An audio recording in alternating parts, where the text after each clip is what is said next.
Officials in towns downstream from where millions of gallons of mine waste spilled into a southwest Colorado river are demanding answers about possible long-term threats to the water supply.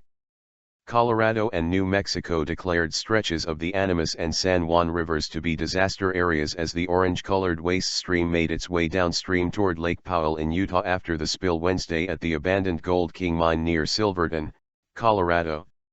The 3 million gallons of mine waste included high concentrations of arsenic, lead and other heavy metals.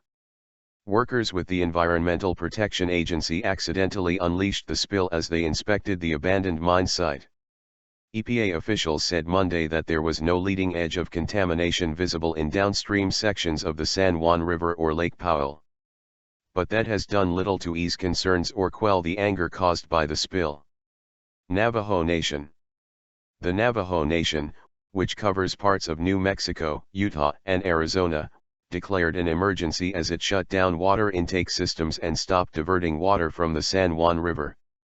Members of the tribal council were frustrated during a special meeting Monday, and they echoed the sentiment of New Mexico and Utah officials that the federal government needs to be held accountable.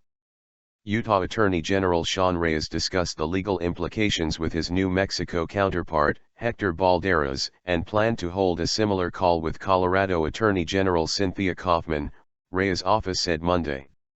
We hope to work with our sister states to ensure our citizens are protected and whatever remediation is necessary occurs as quickly as possible, Reyes said in a statement. We will continue to evaluate the legal issues as we receive data and monitor the effects on our communities. Meanwhile, a spokesman for Utah Gov.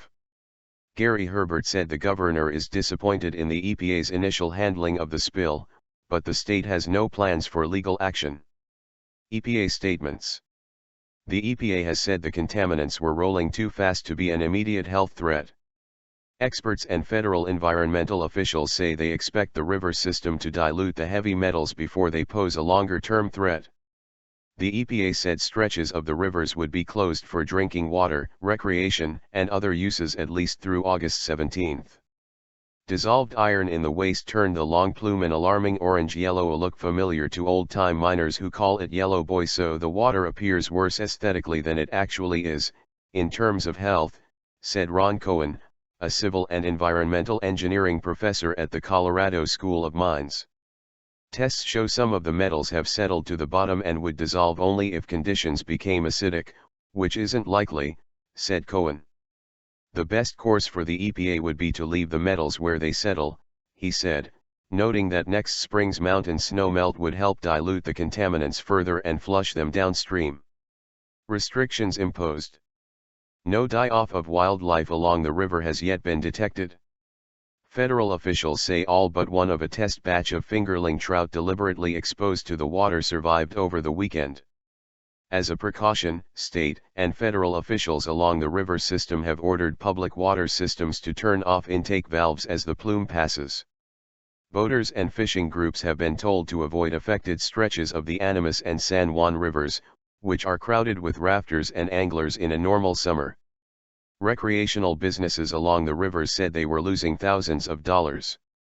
We had lots of trips booked. Right now we're just canceling by the day, said Drew Beasley, CEO owner of Four Corners Whitewater in Durango, Colorado.